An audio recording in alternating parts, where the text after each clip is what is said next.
às 5 da manhã. Agora me fala, vê se isso é medida. Ele é ridículo, cara, porque o vírus ele tira folga no resto do dia. O Pois resto é, do dia o vírus está de folga. não, e que medida Ele só ridícula, circula né? de madrugada. De dia o vírus Não, está trabalhando. Ele está em CLT, ele não faz, ele não propaga, ele não contamina, ele não faz nada. não, a proposta é ótima, achei muito boa, assim, porque os restaurantes estão sendo fechados às 22, restaurante, bar, né? Ou seja, você vai ficar na rua das 11 da noite até as 5 da manhã, para quê? É, exato. Né? Então, sim, bem legal, assim, bem inócua mesmo, É, a bem medida, pertinente. bem eleitoreira, né? Bem útil, né? Nós estamos tudo Olha, fodido, para falar o português bem claro. é Dose. isso mesmo. Depois eu falo com você no particular, professora, para ver como é que eu mando o atestado e as atividades que eu não fiz anteriores, né? Que eu estou Quantas voltando você não agora. fez? As duas passadas, a que deveria ter sido entregue ontem e a da semana passada. São Entendi. duas. Tá bom. E também falta das duas aulas, né? Que totaliza seis faltas no total. Então, mas aí você me mandando as atividades, a gente vê como é que ficam as Tá, faltas. Tá bom? tá joia. Obrigada. Imagina, querida. Boa noite, Léo. Boa noite, Cris, Victor, Jennifer. Tudo bem por aí? Oi, Pro, boa noite. Muita chuva na sua cidade de Oz. Ah, na minha cidade? Não, ninguém, nem a chuva quer chegar na minha cidade. Só a Rose. O resto. Aqui caiu o mundo. E tô chegando, já fiz vistoria. Ah, tá chegando, tá chegando. Não, então, até choveu, ô Cris. Tá chovendo ainda, né? Tanto é que a minha internet, ela só tá funcionando porque ela funciona no cabo, né? Mas choveu um pouco aqui sim hoje. Eu gosto, né? As minhas plantas amam, então eu gosto. Prefiro a chuva. O problema é que quando chove em São Paulo, né? A gente nem sempre se beneficia disso, né? Às vezes é para destruir tudo. A cidade para, não é? Exatamente, exatamente. Por isso que eu falo, né? Nessas horas, estar em home office, para mim, é perfeito, porque se eu tivesse que sair daqui, do mundo mágico de Oz, para ir até a Zona Sul, provavelmente ainda não teria chego, mesmo tendo saído daqui no meio da tarde, sabe? Então, há coisas que estar aqui deixa o negócio bem melhor.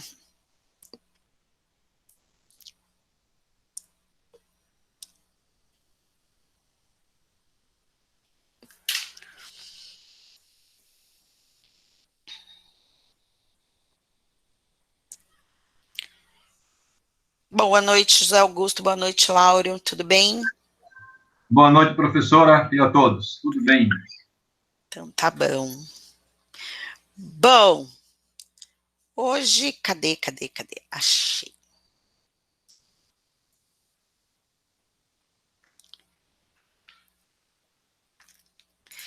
Hoje quem não está passando muito bem sou Joe, então se eu interromper e sair correndo, vocês não botem reparo, porque sou eu que não estou lá muito boa, tá? Mas bora lá para ter a aula de hoje e é isso. Quem entrou aí com o nome Gi? Boa noite, Melissa, tudo bem? Entrou a Ana e entrou Gigi. Quem é Gigi?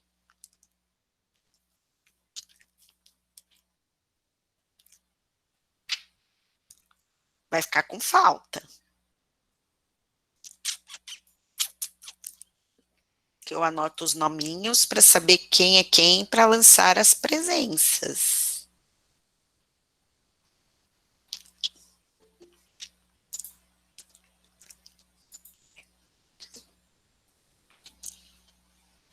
Não? Então tá bom. Bom, vamos começar então a aula de hoje, que todos vocês estão vendo... Ah, não, acho que eu não consegui compartilhar ainda, peraí.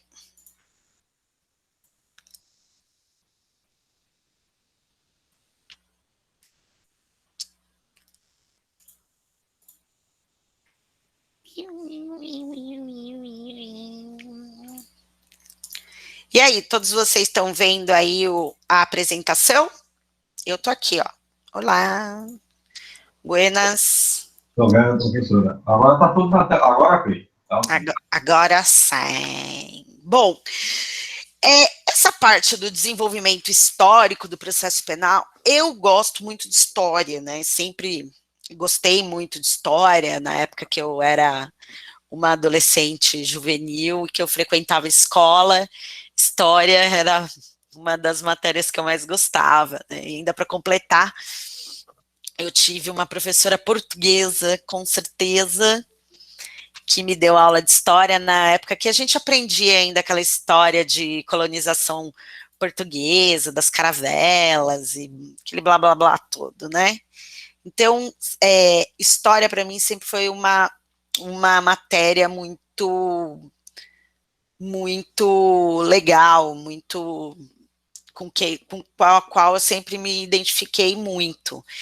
Eu acredito que para a maioria de vocês também seja assim, já que geralmente quem gosta dessas matérias estão mais propensos às carreiras na área de humanas, né?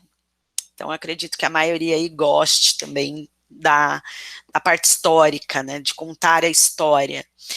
E o desenvolvimento histórico do processo penal, ele é importante para nós vermos como que isso funcionou um dia e como existem pessoas que querem que volte a se desenvolver daquela forma que um dia ficou para trás.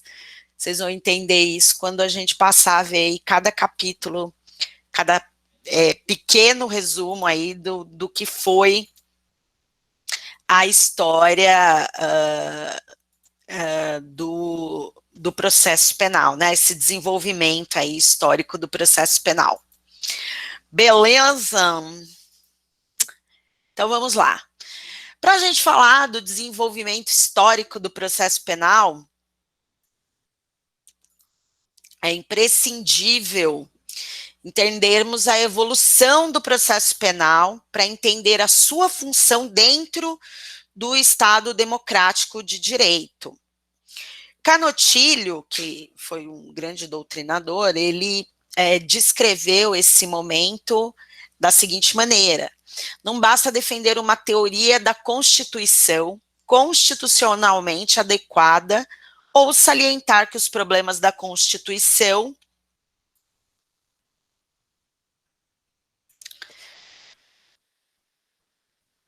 dirigentes são, no Estado constitucional, problemas de conexão da forma de Estado de direito com uma política democrática. Então, ele defendia, Canotilho, nesse pensamento, que a gente precisa entender o pensamento de uma Constituição, né, daquela Constituição, da qual nós estamos ali presentes, e dentro desse Estado democrático, oh meu Deus do céu, tinha que ter um outro meio de aceitar aqui, porque toda vez que eu aceito vocês, eu tenho que parar o slide. Ele dizia, portanto, que a Constituição tinha que estar em consonância com os problemas que o Estado de Direito estava ali inserido naquele momento, tá? E aí, portanto, se impõe conhecer as principais formas de governo, verificando que a cada mudança de um para o outro, modifica a Constituição e, em razão disso, o modo pelo qual se está condenando um indivíduo. Afinal, como bem pontuou Hesse, toda a Constituição é Constituição no seu tempo. A realidade social a que são referidas suas normas está submetida à mudança histórica e esta, em nenhum caso, deixa incólume o conteúdo da Constituição.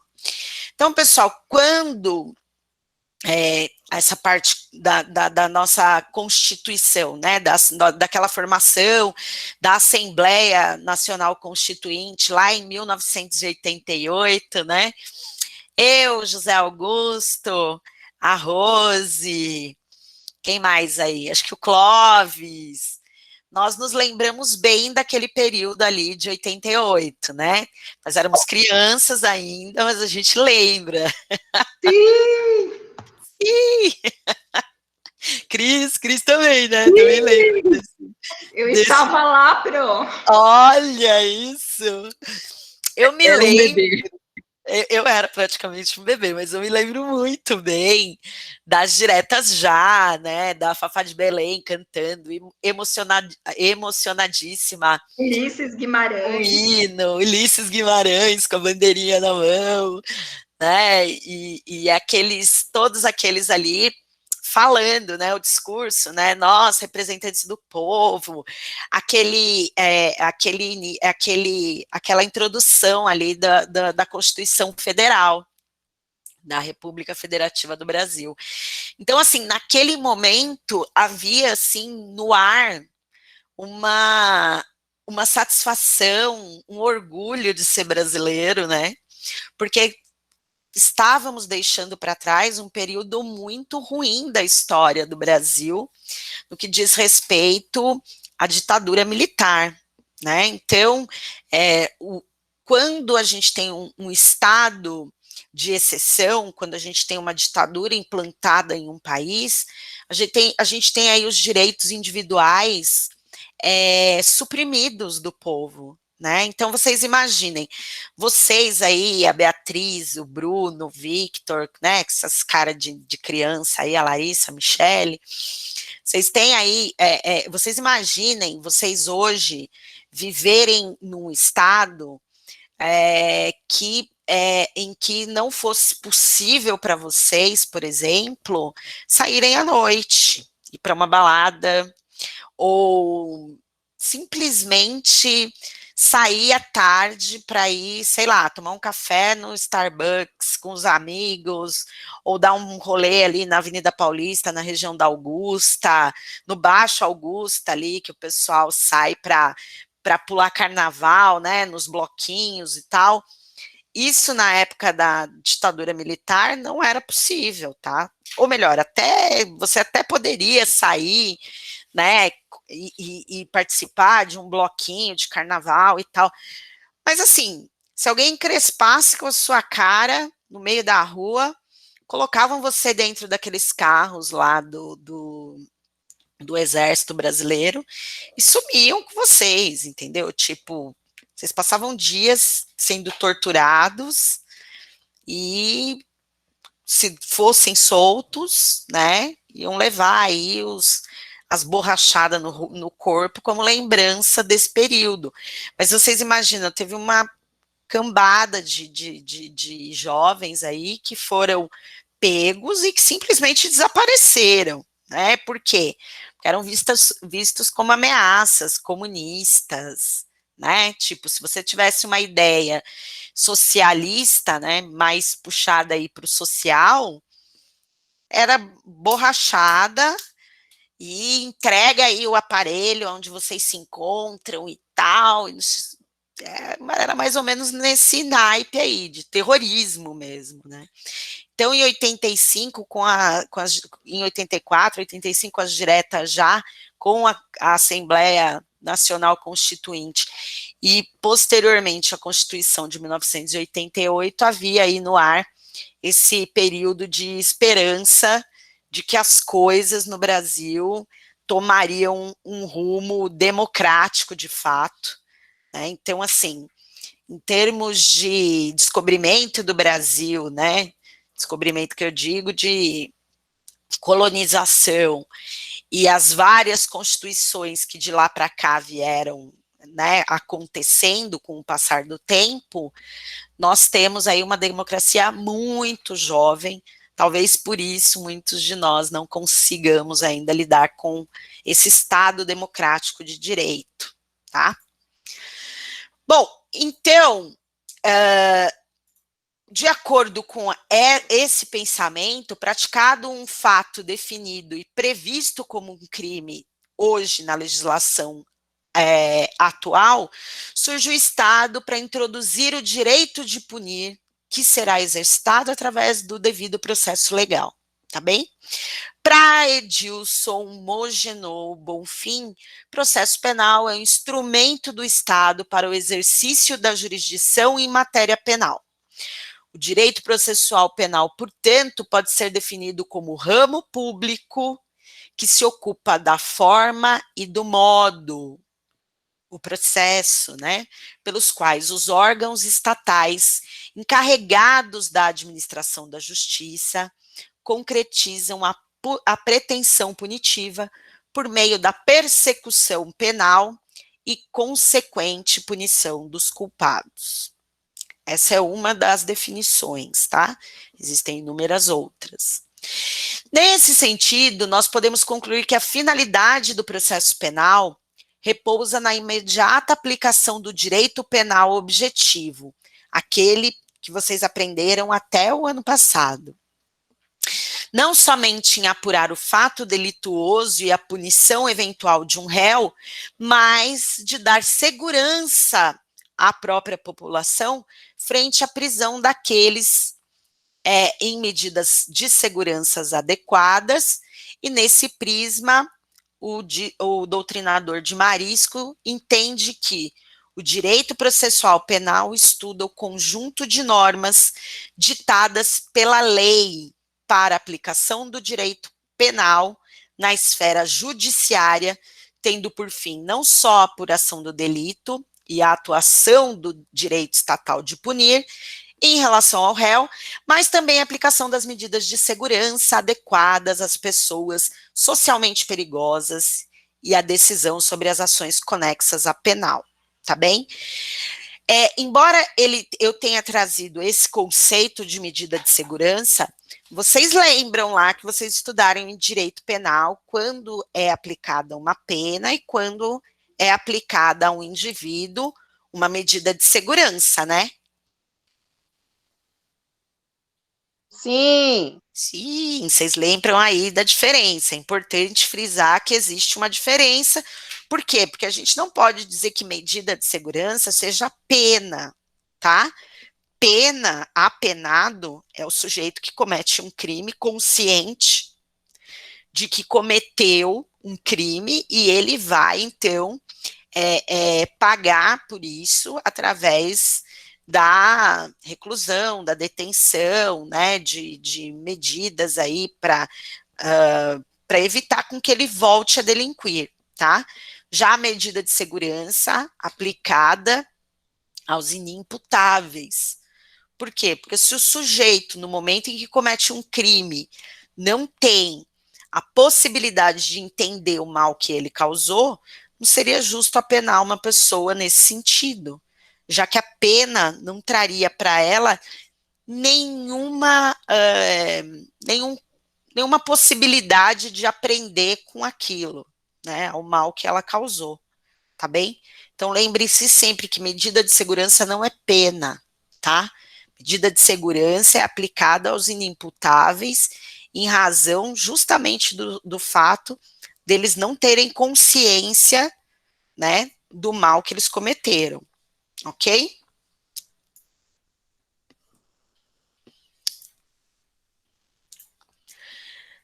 Bom, porém aí, para que o Estado consiga a aplicação do direito penal objetivo em uma possível ação penal, antes são indispensáveis as atividades investigatórias, que são feitas pela Polícia Judiciária ou a Polícia Civil, através do inquérito policial, que a gente denomina de persecução penal.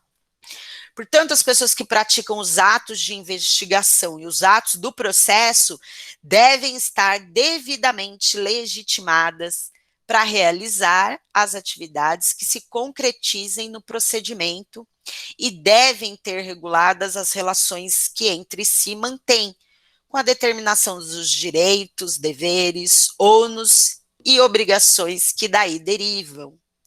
Portanto, tudo que se denomina organização judiciária, estrutura, sistematização, localização, nomenclatura, serão aí necessárias para o auxílio da deflagração do processo penal e, consequentemente, da persecução penal. Só que, pessoal, infelizmente, nem sempre foi assim, ou felizmente, né? Porque dizem por aí que o ser humano, independente da religião que cada um de vocês profetizem, dizem que o ser humano está aqui em terras, né, neste planeta Terra, para a evolução. Não é isso? Sim. Não. O que vocês acham? Que o ser humano está aqui para quê, hein? Eu acho que a gente está no inferno. Isso aqui é o inferno, né? A Terra é o inferno. Ou o purgatório. Porque deve existir algum lugar melhor do que isso aqui. Ou vocês não acham? Com certeza. Né? Porque não é possível que Deus ia mandar todo mundo para cá para pagar boleto, né? Para ficar aí no meio de uma pandemia cheia cheia de gente doente. Nós já ultrapassamos os 250 mil mortos no Brasil. Mais de 500 mil nos Estados Unidos. Eu acho que os 250 mil já foi, aqui já passou faz tempo. Acho que a gente já tem aí uma subnotificação bem alta. Eu acredito que no Brasil tenha pelo menos uns 350, 400 mil mortos pela doença, tá? De modo que, como eu estava dizendo, a gente vive neste mundo para a nossa evolução como ser humano, né? Então, coisas que nós considerávamos lá atrás coisas medievais, em tese, não poderiam voltar a acontecer, já que a gente está num mundo de evolução. O que ficou para trás, que nós consideramos assim, bárbaro, não pode voltar a acontecer nos dias de hoje, tá? Por que eu estou falando isso? Porque nós vamos falar agora do processo penal na democracia antiga, ou seja, lá na Grécia, tá? Então, a primeira forma de governo que pode ser abordada é a democracia grega. Na Grécia, mais precisamente em Atenas, foi onde surgiu pela primeira vez os ideais democráticos, tá?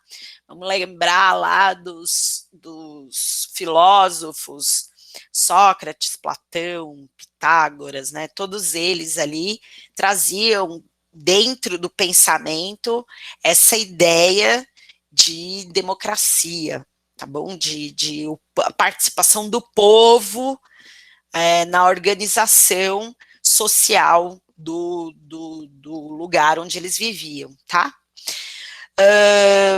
Era um tipo de democracia direta, exercida imediatamente pelo próprio povo, nas praças públicas, com igualdade entre todos os cidadãos gregos. Por isso que eu trouxe essa foto aqui, ó, nesse slide, que justamente demonstra aqui, ó, a participação do povo nessa organização, nessa estrutura judiciária aí que eles tinham antigamente, tá bom? A ágora era o palco principal das cidades gregas, onde ocorriam as principais discussões sobre a coisa pública, considerada como coração da sociedade, local do interesse de todos, uma espécie de Câmara dos Deputados, em que esses deputados eram os cidadãos gregos. Sua relevância para a polis ficou muito bem destacada com Nietzsche ao identificar que um povo sem ágora era um povo escravo, como hoje o é um povo sem liberdade de opinião e sem direito ao sufrágio. Sufrágio aqui, pessoal, leiam voto, tá?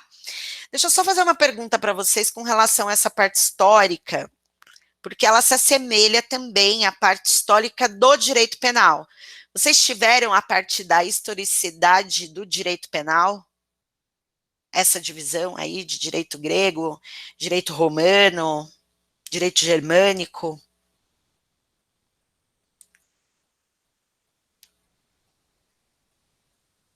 Pessoal, vocês estão aí? Estamos, professora. Eu não O que você falou Eu mesmo? estou, professor. Oi, Dani. Não, você perguntou se a gente sabe alguma coisa aí que eu não entendi muito bem, não. Ah, entendi. Vocês estão de avatar presente, mas o corpo está longe, é isso? Eu perguntei o seguinte: se vocês tiveram essa parte histórica nas aulas de direito penal. Eu não me lembro. Não, Professora, dá uma professora. pincelada, por favor. Não, Eu não lembro que tive isso, não. não, Não teve, Cris? não. Tá. Porque assim, Nós tivemos história do direito, mas aí foi lá no primeiro semestre, sabe? Então, foi mas aí a história do direito é geral. geral, O isso. penal, não. Tá. Tá, porque essa parte hoje que eu estou trazendo para vocês da história, primeiro que ela faz parte do nosso programa de ensino, e segundo que ela é importante para vocês entenderem a consolidação do processo como ele se dá hoje. Então, às vezes vocês pensam assim, nossa, mas sério que eu vou ter que aprender isso? É que muito do que nós vemos hoje no processo penal, talvez não faça tanto sentido se a gente não tiver acesso ao que aconteceu no passado. Porque muito do que a gente tem hoje deriva lá do processo do início mesmo, dos primórdios. Por isso que eu trago a parte histórica, tá? Até para vocês entenderem mesmo qual é essa concepção de democracia, de participação da sociedade frente a condenação dos indivíduos que cometem crime, tá bem? Por isso que a gente está falando da parte histórica, por isso que ela é muito importante para o processo penal. Só que como ela se assemelha à parte histórica do direito penal, daquela parte material que vocês tiveram nos semestres anteriores, talvez vocês estejam falando, mas isso aí eu já vi em algum momento. É por isso que eu estou perguntando.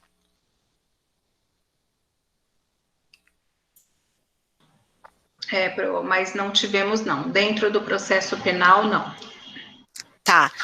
Ô, Cris, então me fala uma coisa, já que você se recorda. Vocês chegaram a ver o que era o Ágora? Vocês chegaram a ver o que era essa parte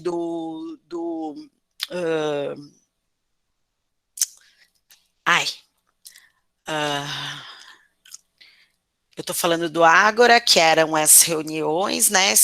Era essa composição social, e vou falar do Senado, pelos tesmotetas, o Conselho dos 500, isso vocês chegaram a ver? Não. Não? Tá. Não. Então, vamos lá. Então, pessoal, o Nietzsche aqui, ele identifica que o povo sem o Ágora era um povo escravo, como hoje o é um povo sem liberdade de opinião e sem direito ao sufrágio, sem direito ao voto, tá? Isso ainda acontece hoje? Acontece. Existem países aí que o voto não existe, né? Por exemplo, a Coreia do Norte, a gente sabe que tem lá o ditador lá, o Kim Jong-un, né?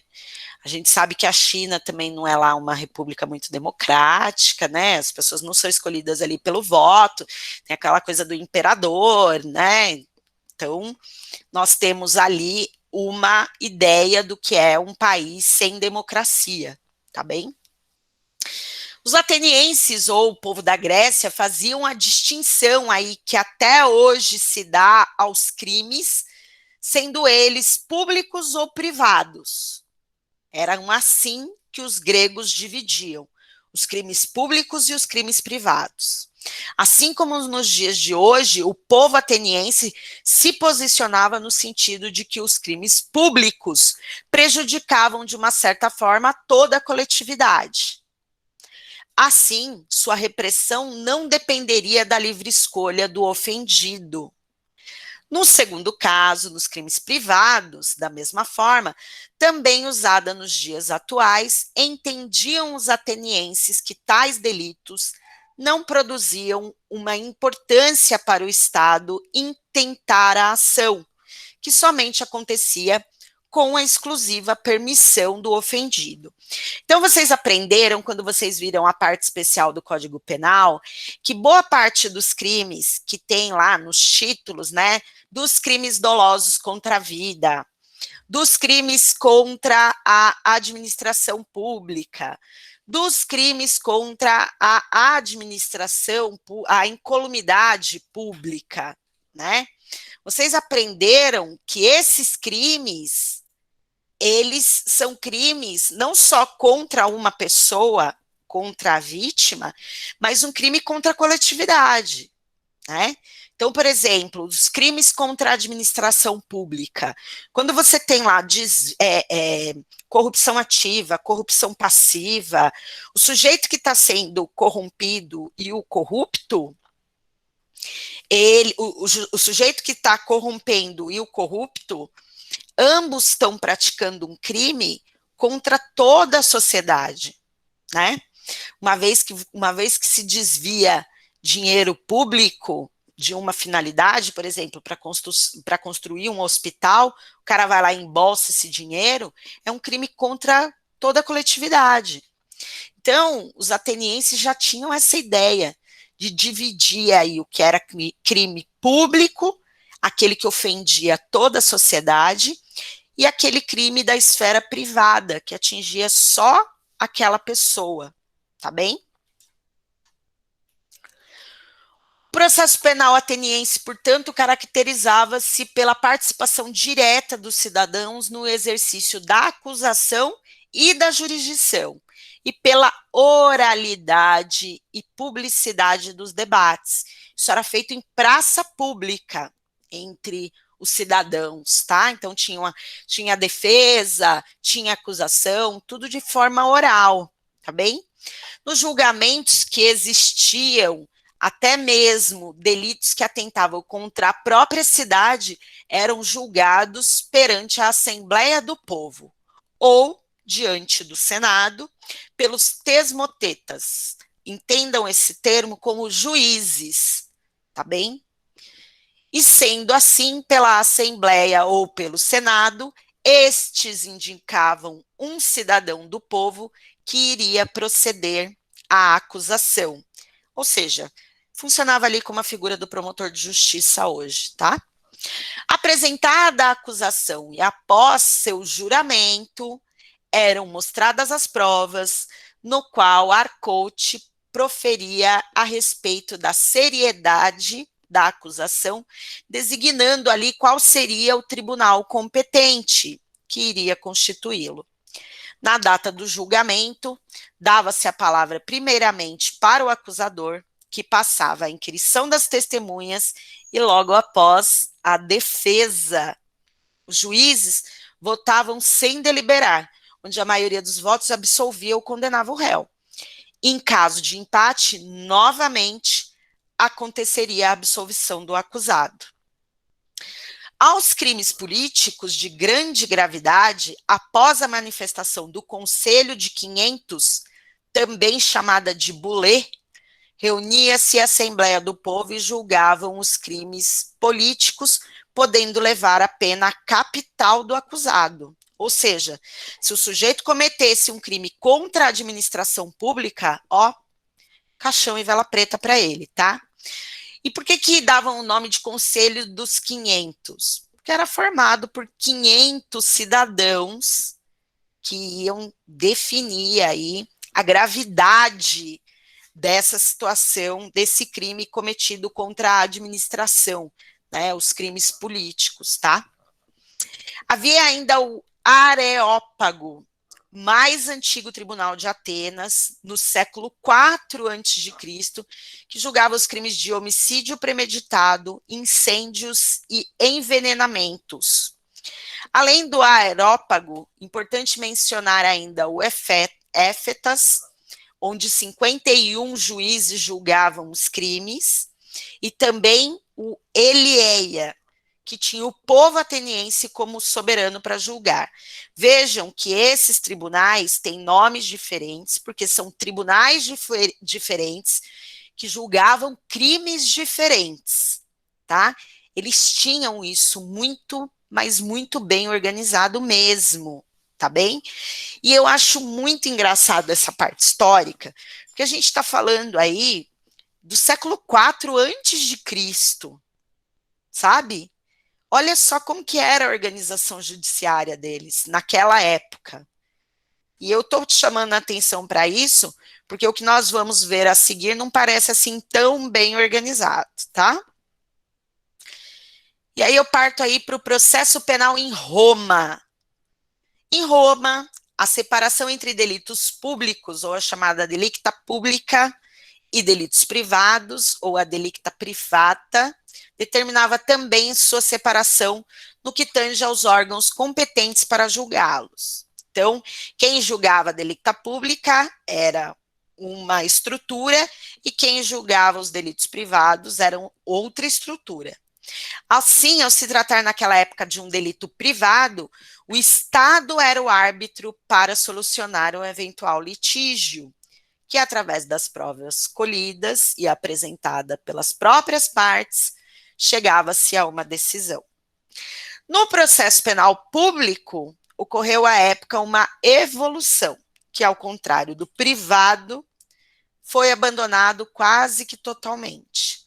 A evolução do processo penal em Roma foi ainda maior quando passou-se da lex Valéria de provocatione para o provocatio et populum, em que o condenado pudesse ter a chance de recorrer perante o povo num comício. Era um comício mesmo.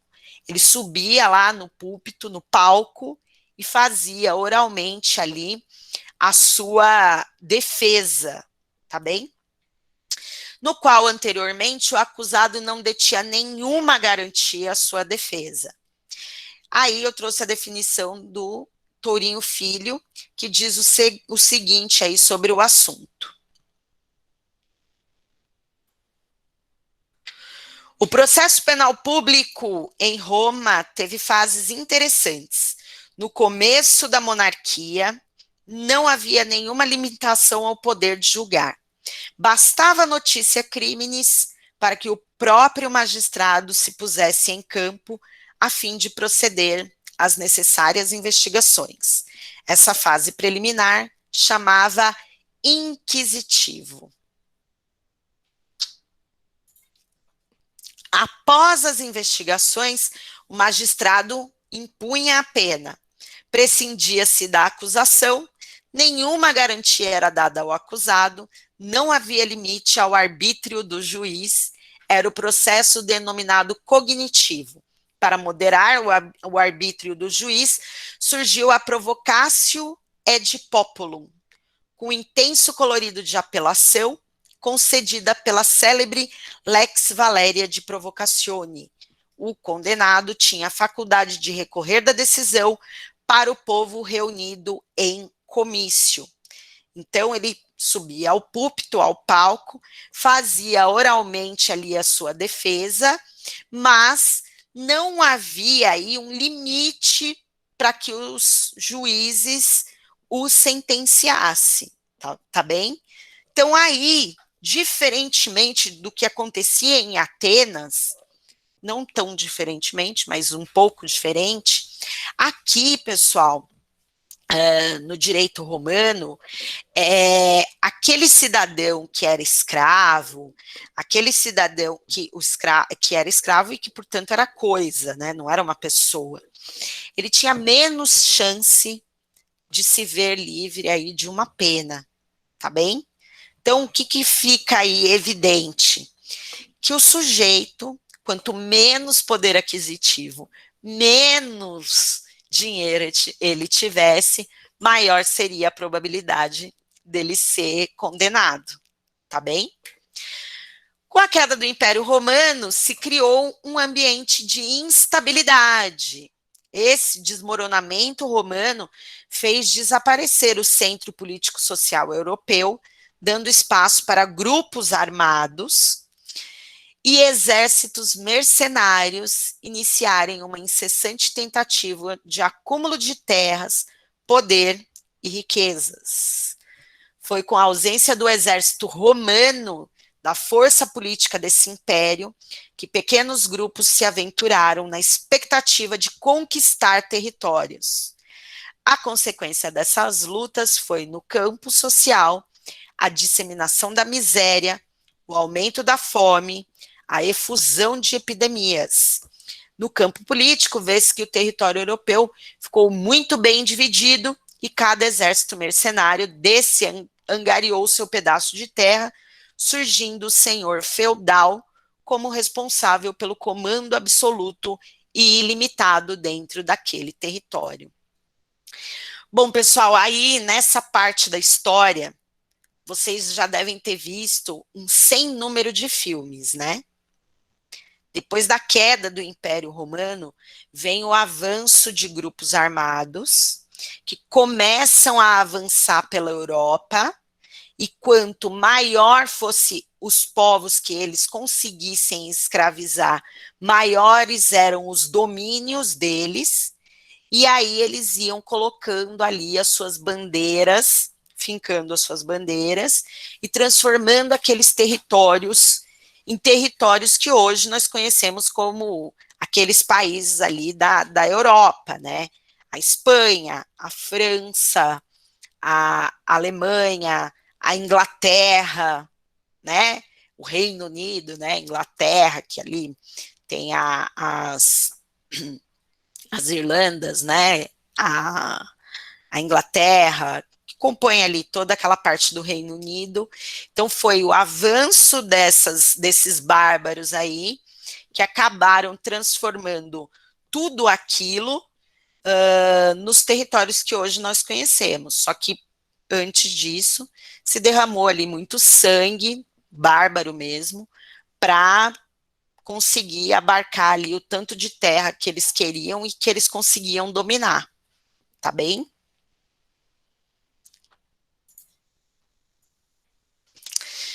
E aí, então, a partir daí, a gente conhece o processo penal na monarquia.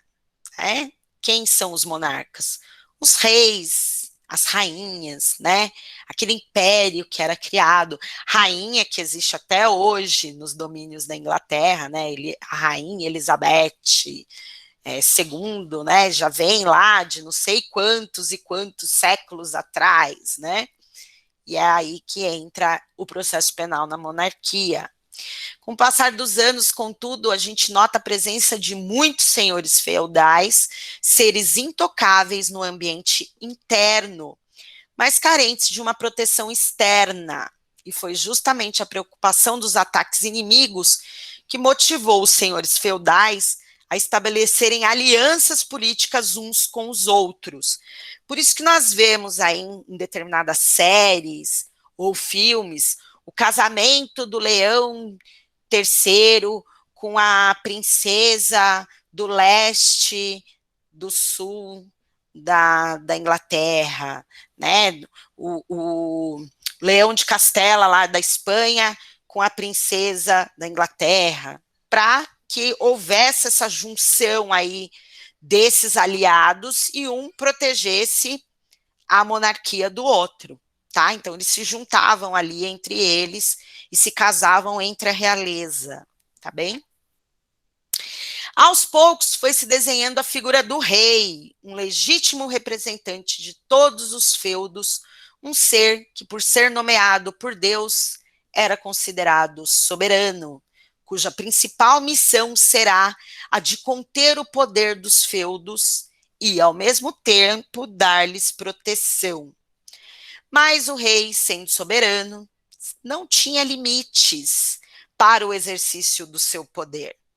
As regras do jogo, portanto, eram feitas, executadas e julgadas somente por uma pessoa, pelo rei, não estando, inclusive, submetido a nenhuma regra, nenhuma outra pessoa. A complexidade política dessa forma de governo só faz aumentar com o passar dos anos, pois cada vez mais se busca uma pessoa capaz de exercer o poder soberano, alguém que pudesse impor limite aos ilimitados. As principais características do absolutismo, ou seja, daquela monarquia exercida lá naquele século XVI, XVII, são a ausência de regra limitadora, a ausência de qualquer controle interno ou externo do poder soberano e falta de legitimidade jurídica. Ninguém escolheu esse cara, tá? A não ser os próprios senhores feudais, os próprios soberanos, tá? O resto do povo ficava submetido aos mandos e desmandos desse rei. Ninguém o escolhia.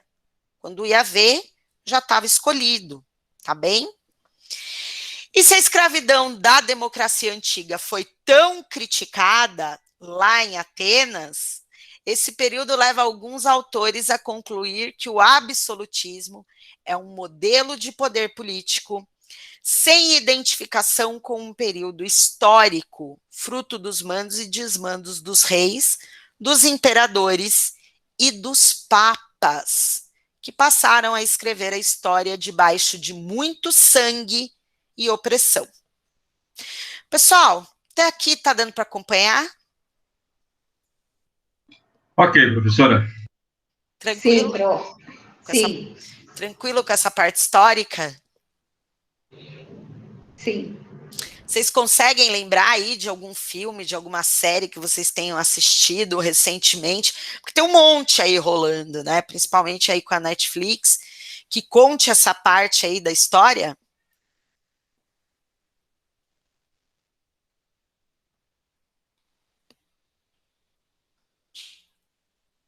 Não? Ninguém é maratoneiro aí de série? Nada? Ninguém curte a parte de história?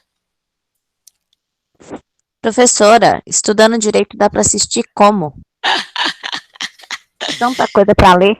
Paola, não chora, gata, não chora. Essa parte é legal, porque tem um monte de filme aí que conta essa história, né, a época das cruzadas e tal, que é super interessante e que ia, assim, dar um up para vocês também. Porque justamente fala do direito, do desenvolvimento, de como as pessoas eram julgadas. Não, nenhuma sériezinha aí, nada. Professora, É. assim, não é verídico, né? Como se passou ali na história realmente, né? Uhum. Mas uma série que retrata bem o contexto de como era feita as políticas e como é que era feito as leis antigamente é Game of Thrones, né? Não sei se Sim, a senhora assistiu. isso. É Eu bem estava legal. esperando que alguém dissesse pelo menos esse, né? É bem legal ali, eles mostram os contextos e tal. Sim, Não foi um fato verídico, mas é exato. realmente aquilo ali que acontecia, né? Sim, Nessa época. sim. Mó Mas barato. eu estou procurando aqui, é muito legal mesmo, Wanderson, bem lembrado. Eu estou procurando aqui. ah,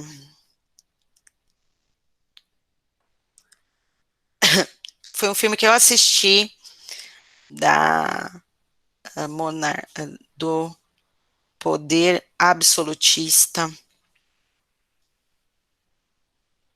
na Europa. Eu assisti recentemente um na Netflix, mas eu sou péssima para guardar o nome dos filmes, né? E aí eu não guardei o nome.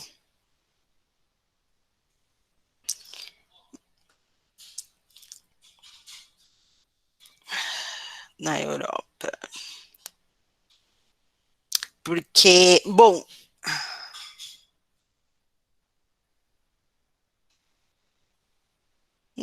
aqui tá falando o Homem da Máscara de Ferro, mas eu acho que até pode ser. O Homem da Máscara de Ferro. Ele fala do absolutismo, mas eu acho que não é, ele não é tão fidedigno quanto esse último que eu assisti, que é o avanço mesmo do absolutismo na Europa, do sujeito tomando conta. O filme Elizabeth I é um deles, né? Que vai contar a história aí no século XVI e XVII na Europa, na Inglaterra. Tem também o filme Joana d'Arc, que conta um pouco dessa parte também. E é interessante de assistir, Paola, porque vai contar a opressão do povo, né? O povo oprimido. Ah, Joana d'Arc eu já assisti, professora. Então, pronto, ó, você já viu aí uma parte desse avanço do autoritarismo na Europa e o quanto a opressão do povo vai acabar num derramamento de sangue aí de parte da monarquia, né? Cortem-lhe as cabeças, né? Vão lá e decepa a cabeça dos monarcas, logo depois ali, um pouco mais à frente, já no século XVIII, XIX, tá? Então, é bacana essa parte da história aí, porque conta justamente o que não precisa voltar a acontecer para a gente se tocar que está na hora de parar de oprimir o povo. Bom, então a gente vai falar agora do processo penal canônico. A consequência desse panorama histórico é o surgimento do direito canônico e da chamada Santa Inquisição. O direito canônico tem sua importância por representar a certeza e a segurança de um direito escrito, tá? Então, essa parte do direito canônico ela é importante também para o processo penal, porque ali haviam, lembra das condenações das mulheres bruxas à fogueira, né? Então, a mulher que eventualmente benzesse uma criança e essa criança viesse a curar-se de algum mal, é bruxa, vai para a fogueira, né? Então, a mulher que traísse o marido, mas que essa traição tivesse aí na alta sociedade, né? Ao invés de transformar isso num escândalo, a mulher era bruxa, vai para a fogueira, né? Então, era assim que se resolviam as questões processuais dentro do direito canônico, tá? Dentro do processo penal canônico. Entretanto, tem como malefício a normatização de diversos crimes contra a igreja, tá? Então, se houvesse aí uma blasfêmia contra a igreja, contra o cristianismo, o sujeito era punido com a morte. Nesse momento, inverte-se a lógica que vinha sendo adotada na Grécia Antiga e desaparecem quase todas as garantias ao acusado, instalando-se um processo penal cuja bússola é o sistema inquisitório. Como bem explica Tourinho Filho em sua obra Processo Penal, até o século XII o processo era do tipo acusatório. Não havia juízo sem acusação. Nessa linha, portanto, quem acusava devia apresentar aos bispos, arcebispos ou oficiais a acusação por escrito, juntamente com as devidas provas colhidas no trâmite da instrução, sendo que não era permitido à época punir o acusado ausente. Passado um século após a chegada do processo penal acusatório, este foi deixado de lado pela jurisdição eclesiástica, dando lugar ao processo inquisitivo. Com o sistema inquisitivo em prática, foram tomadas medidas drásticas acerca do processo penal na época, uma vez que foram abolidas a acusação nos crimes que tratava de ação penal pública, também foi abolida a publicidade do processo, no qual o magistrado procedia ex officio, ou seja, ele mandava ali, ó, mando fazer isso, e em segredo, tá bom? E também secretamente eram procedidos os depoimentos das testemunhas, bem como o interrogatório do acusado, que por vezes era realizado mediante tortura. Então, por que o processo canônico passa a fazer tudo aí em segredo? Porque fica mais fácil manipular a verdade, tá bom? Então, os interrogatórios, a oitiva de testemunha, tudo isso, pessoal, era feito por debaixo dos panos, tá bem? De modo que, assim, ficava mais fácil manipular a verdade e, eventualmente, condenar aí um inocente, desde que isso fosse interessante para que a igreja mantivesse o poder ao lado de quem reinava ali absoluto, tá bem?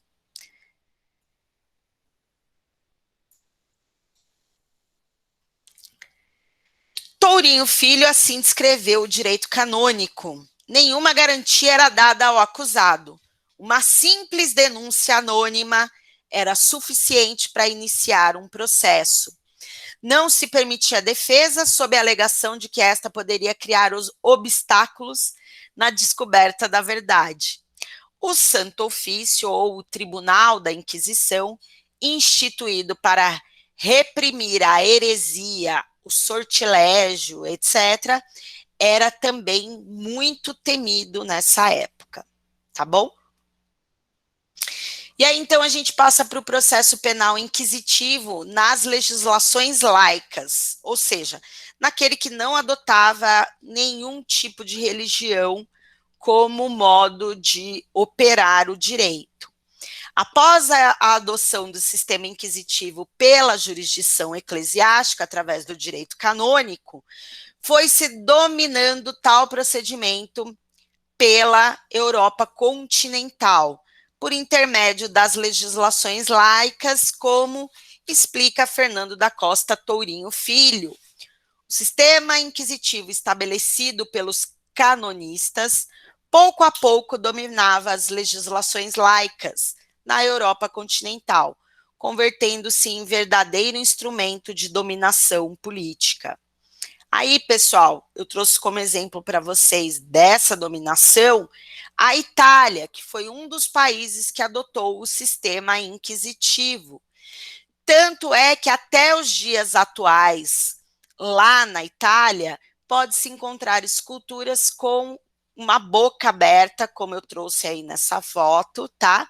As chamadas bocas da verdade, ou a boca della verità, destinado a receber as denúncias secretas dos chamados alcaguetas, que é, inclusive, como hoje lá se denomina dentro dos presídios, né? Ah, eu não sou cagueta, né? A expressão alcagueta vem justamente dessas bocas aí, ó. O sujeito ia lá, escrevia a sua denúncia e colocava aí dentro dessa boca aí, ó, com a mão, tá? De acordo com... Isso podia ser verdade, podia ser mentira, tá bom? Era uma denúncia anônima. Portanto, o sujeito ia lá, escrevia, dobrava o papelzinho e colocava dentro da boca aí. Essas bocas ainda são encontradas lá na Itália e fazem parte da história de como era esse processo inquisitivo, tá bem? Na Espanha, vigorou o chamado Libro de las Leyes, mais conhecido como Las Siete Partidas. Outro país que adotou o sistema inquisitivo foi a Alemanha, criando várias leis, na qual a mais importante foi a Lei Imperial de 1503, conhecida como Constitutio Criminalis Carolina, sendo que tal lei foi instituída para punir os delitos contra a religião, a paz pública e a honra. Eram secretos o lugar e a forma do processo, não se conheciam o acusador, os juízes, e até mesmo a sentença. Já pensou, pessoal, você ser sentenciado a uma sentença que você sequer sabia que estava sequer sendo processado, né? Você só recebia a sentença. Nossa, mas como assim? Essa sentença é minha? É, e você não teve direito a nada, a se defender, a saber da acusação, a nada, tá bem? Você só recebe a sentença lá no seu colo depois, tá? Na França, o sistema inquisitivo também foi adotado, no qual era proibido a defesa pelo acusado. processo também corria em segredo, no qual, se o acusado era considerado inocente, não precisava abdicar de um defensor. No entanto, se considerado culpado, ele era indigno de defesa. Não faz o menor sentido, né? Fernando da Costa Tourinho Filho explica essa forma de processo da seguinte maneira: o processo iniciava-se de ofício. Acusador e julgador eram uma só pessoa. Torturava-se o imputado para conseguir-lhe a confissão.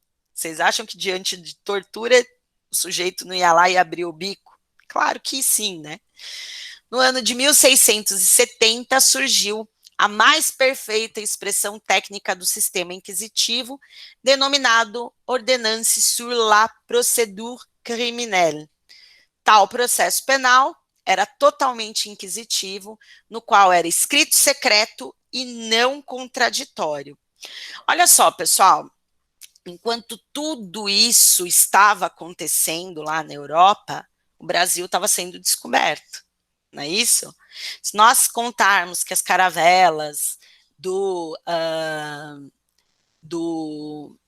Pedro Álvares Cabral chegou aqui no Brasil, né, em 1500, isso tudo que eu estou contando para vocês, desse sistema inquisitivo lá na Europa, estava acontecendo na época que as caravelas estavam chegando aqui no Brasil, tá?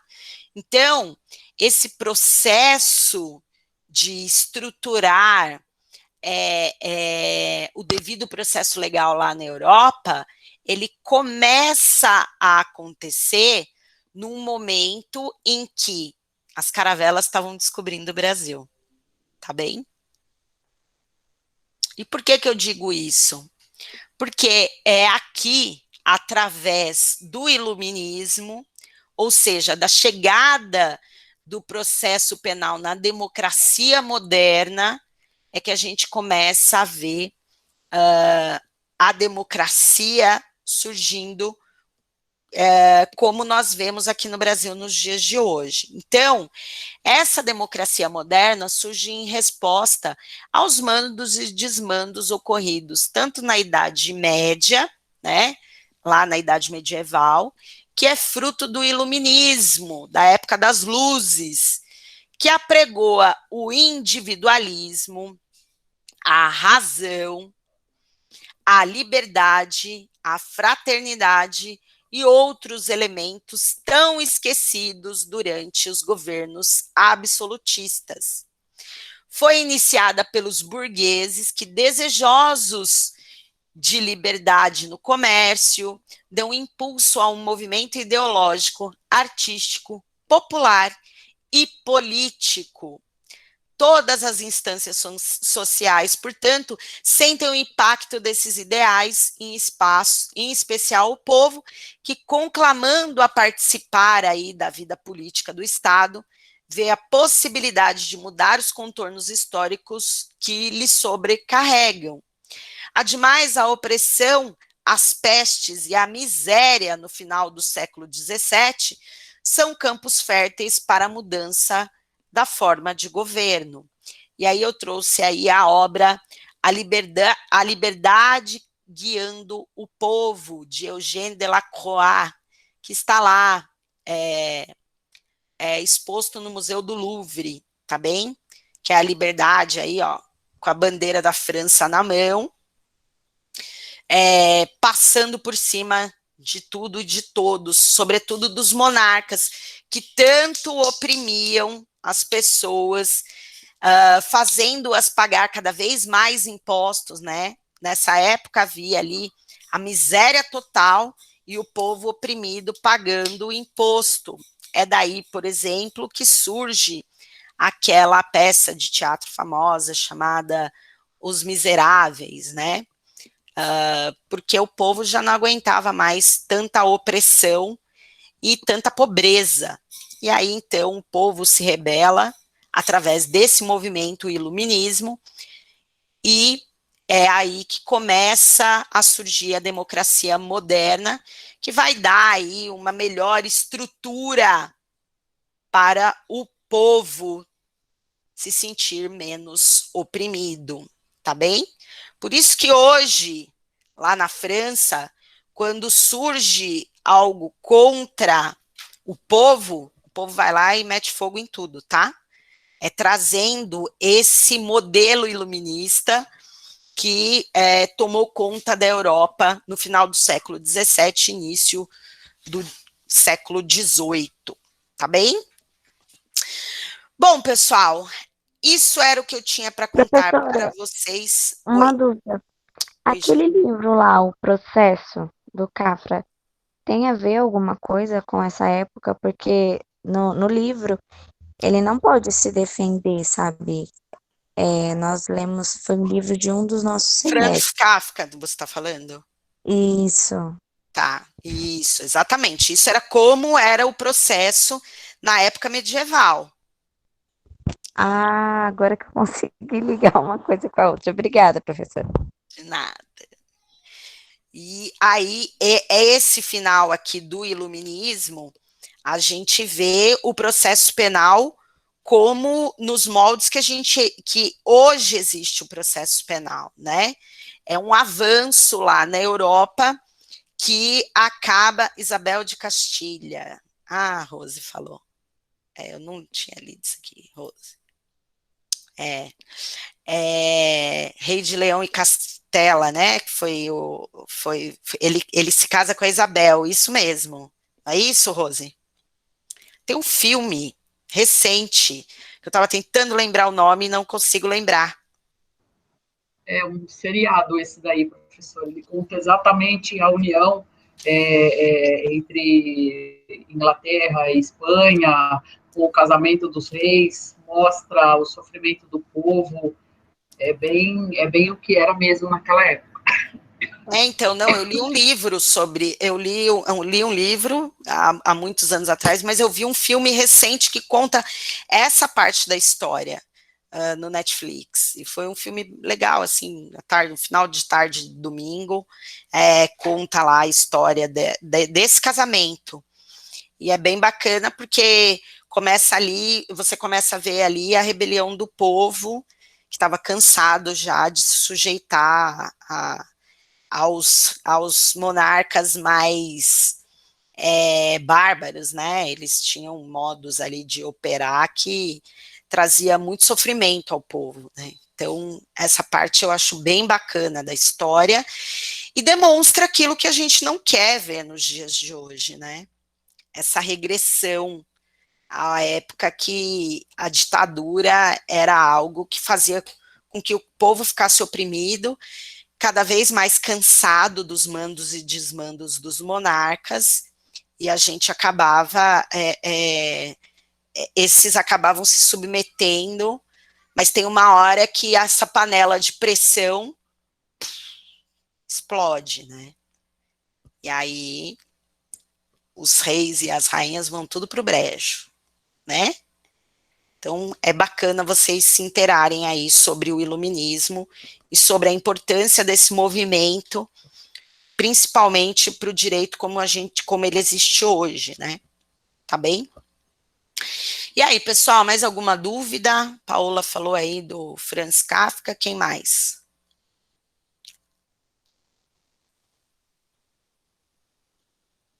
Não? Tá todo mundo desanimado hoje? Tá todo mundo preocupado com o quê, hein? Vocês são sempre tão falantes? Ou vocês não curtem muito essa parte da história?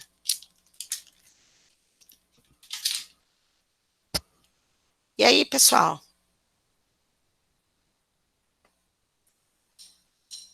Bom, já que ninguém fala, falo eu. Estou cheia de problemas pessoais, tentando todos os dias me concentrar nas aulas. Está difícil. Dani, por É quê? isso. Porque tá, professora, eu não estou conseguindo estudar, É, leio, não consigo compreender. é. Ai, a vida financeira tá osso, Bom, tá tudo muito complicado, isso aí é difícil mesmo, mas viu? um dia após o outro, né? É. Mas, Dani, você está falando que não está conseguindo compreender. Nas últimas aulas, nós vimos aí sobre uma parte do processo penal que eu até pedi para que vocês dessem uma lida e me trouxessem aí as eventuais dúvidas, né? Tá ficando alguma coisa para trás que vocês não estão conseguindo compreender, pessoal? Ai, professora, deixa eu te falar, como que está sendo essas atividades do AVA? Eu estava sem acesso ao AVA, Hum. eu estava conseguindo assistir às aulas porque o pessoal estava mandando o link no grupo, mas como eu não estava conseguindo fazer minha rematrícula, aí eu consegui somente ter acesso essa semana. Como que está sendo essa questão das postagens do AVA? Tá valendo nota, não tá valendo nota? É Então, só para Paola, acrescentar conhecimento? você participou das outras aulas? Porque o que está valendo é presença, né? Você estava Então, nas outras aulas. sim, eu só faltei semana passada, que eu tava sem internet. Tá, Mas eu participei aqui, tá.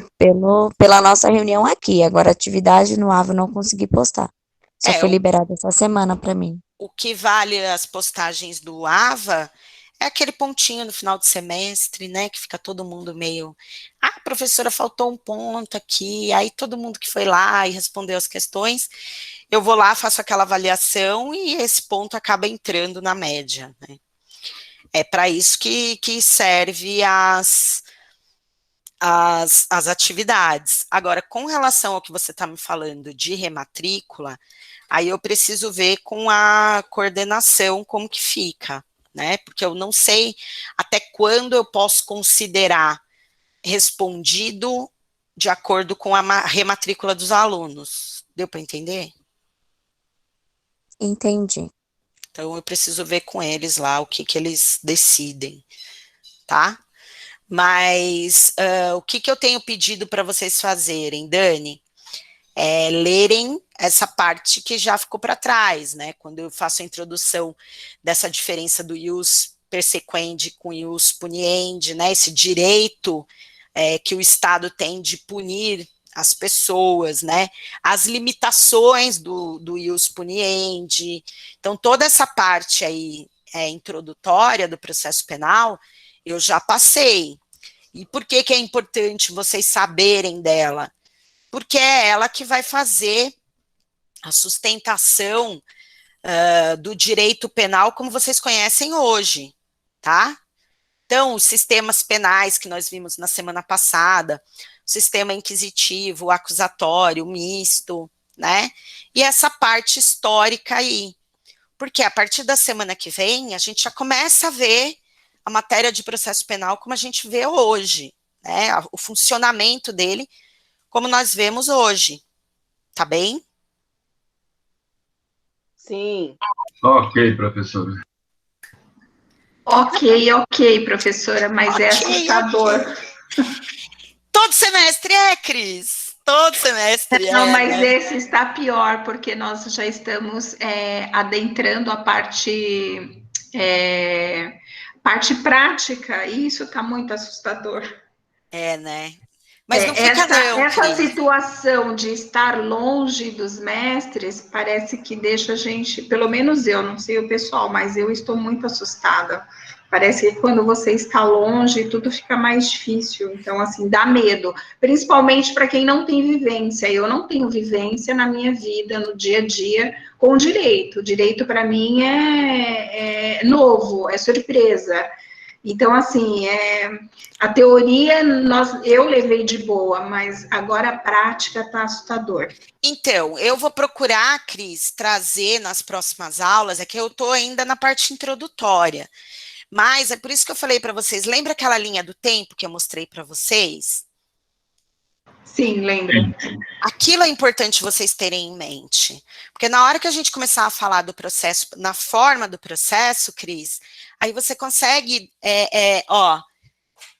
eu não sei se dá para vocês verem aqui o cantinho da lousa, é que ele está tão distante, mas a próxima aula eu vou ver se eu trago a lousinha menorzinha, e aí eu vou desenhando mesmo o processo, para ver se ele fica mais didático, mais visual, tá? Porque como a gente está falando de uma parte teórica que agora passa a ser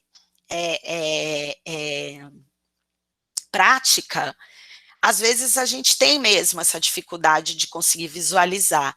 Mas confesso a você, Cris, que eu acho que depois que você tiver isso na sua mente, essa linha processual, fica muito fácil, de verdade, sem exagero, tá? Agora, você só vai conseguir desenvolver bem essa parte se você consolidar bem a base, que é essa parte que eu trouxe para vocês até aqui. Tudo bem? Bem não tá, né? Mas vamos que vamos. É porque vocês precisam consolidar esses princípios, né? Por que o processo penal tem isso? Por que o nosso processo penal é acusatório? Por que tem o promotor de justiça que acusa? Por que tem o advogado de defesa? Por que existe o juiz que toma conta do processo? Que toma conta das provas? Que toma conta da forma? Entendeu? Entendi, Pro. Por isso que eu trouxe a parte histórica. Olha como é importante, olha como que era antigamente. Você já imaginou você ter numa única pessoa quem vai te acusar, quem vai investigar, quem vai te denunciar, quem vai te processar? É possível ser imparcial dessa maneira? Só se o sujeito for esquizofrênico, né? Hoje ele está com uma personalidade, amanhã ele está com outra. Não, não é. Não é. Então é importante que vocês vejam isso, para que vocês consigam entender a dinâmica do processo e consigam identificar aí o papel de cada um. É disso que a gente tem falado até agora. Tudo bem? Tudo bem. Eu sei que vai ficar tudo bem. Deem uma lida aí no material novamente. A aula que vem vai ser... Afunilando-se cada vez mais. Isso, é mais ou menos assim. Mas eu tenho certeza que vocês vão entender o processo da maneira que eu espero que vocês entendam. Agora, é aquilo que eu sempre falo, Cris. Não adianta querer entender o processo só com essas aulas e com o material que eu trago para vocês em PPT.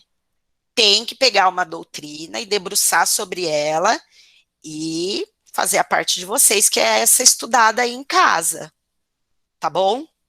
Mas eu prometo que vai ficar mais tranquilo depois que a gente pegar a forma aí, ô Cris. Tá certo, Pro. Tenha fé. Eu confio em você, eu só não sei se eu confio em mim. Ah, pelo amor de Deus. Então você olha no espelho, fofa, e fala assim, eu sou foda. Cheguei até aqui. Vou tentar. Vou tentar Bora. ser fodástica. Bora, mulher, bora. Opa. Fala, Paola. Professora, eu tô com muita dificuldade quanto à doutrina. Olha, para comprar um livro tá muito difícil. Para comprar uma doutrina. Me dá uma dica, por favor. Tô entrando em desespero. Ai, olha, foi aquilo que eu falei, tá lá na bibliografia, Paola. Tem o Auri Lopes Júnior, que é da editora Saraiva. Tem o manual do Fernando da Costa Tourinho Filho, que, aliás, eu uso bastante em sala de aula. Ele é um tremendo de um doutrinador. Tem aí Guilherme de Souza Nucci, também tem o manual de processo penal dele também é fantástico. Aí depende muito do seu gosto. Você mora perto da faculdade? Paola? Mais ou menos, uns 40 minutos. Você tem acesso a alguma biblioteca? Você Tá tudo fechado, professora. Você estagia, trabalha em algum escritório ou não? Não. Não tem nenhum amigo que seja advogado? Nada? Não, professora, estou no meio do mar. Tá numa ilha, né, amor? Então, tenta ir na faculdade. Professora, a biblioteca da faculdade está funcionando? Eu acho que sim, Dani, não tenho certeza não. Mas dá uma ligada. Amanhã que eu irei lá. Então, A professora Viviane comentou que está. Aí, é só ir na faculdade, Paola, pegar lá um manual de processo penal e ir com ele. Se você vê que você, olha que legal, olha, eu gostei da linguagem desse fulano aqui. Você escolhe ele e compra um atualizado. Se não quiser comprar também, fica com o que tem ali, só toma cuidado para dar uma atualizada no que passou. Mas essa parte introdutória aí não mudou, continua a mesma. Tá bom? Agora, o que não pode é confiar só nessas aulas e só no material que eu trago, né, pessoal? Aí não dá. Direito vai além, tá bem? Vai, gente. Fé em Deus e pé na tábua, tá bom? Foco, força e fé que a gente chega lá. Obrigada, Pro. Obrigada. Tá bom? Pessoal, por hoje é só então. Semana que vem estamos juntos de novo. Leiam, tragam as dúvidas que a gente vai conseguir passar pelo processo aí numa boa, tá bem? Até semana que vem. Beijo para todo mundo. Uma boa noite. Até lá, professora. Tudo de bom aí. Obrigado. Um bom final de semana aí para vocês. Tchau, tchau. Pronto, Professora, a boa chamada tem que colocar o nome aí? Não, Ô, né? gata, ó. Tia Leia já fez chamada já, ó. Tá Ah, pensando o quê? beleza, beijinho. Boa noite. Boa noite, gente. Beijo.